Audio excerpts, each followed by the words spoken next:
Day 4. The waters have subsided. Noah and his family are on dry land, and God is making a covenant with them. God is not requiring anything of Noah.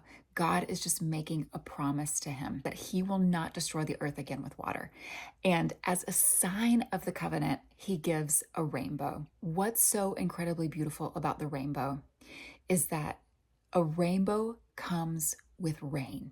We can only imagine what it must have been like for Noah and his family to weather the storm of the flood, to weather the destruction of all mankind.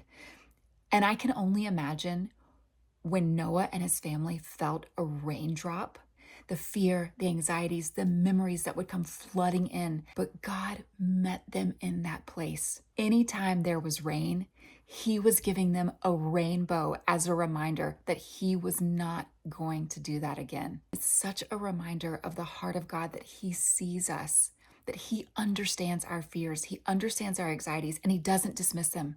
He meets us where we are, and he goes as far as to provide a rainbow in the sky for Noah and his families to say, I promise you, it's not going to happen again.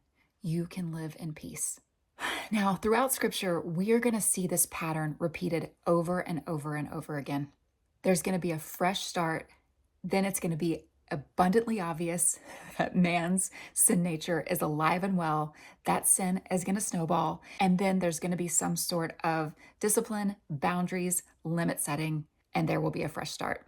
And right after this fresh start, we see man's sin nature alive and well in Noah's son Ham. Now, there are a lot of scholarly commentaries about what happened between Ham and Noah, but one thing is abundantly clear. Ham was putting himself in a place of dominance over his father, and he was trying to establish authority over his father. Noah's descendants didn't just set themselves up against Noah's authority, they're also setting themselves up against God's authority. We see that God has given them this incredible mission to go and be fruitful and multiply and fill the earth. But Noah's sons don't want to do that. They want to stay right where they are and do exactly what they want to do. And that attitude snowballs and snowballs and snowballs. Ultimately, their descendants want to build this huge tower to make a name for themselves. They're truly setting themselves up against God and God's authority. And so it's time for a fresh start. So God scatters them. But God has a plan.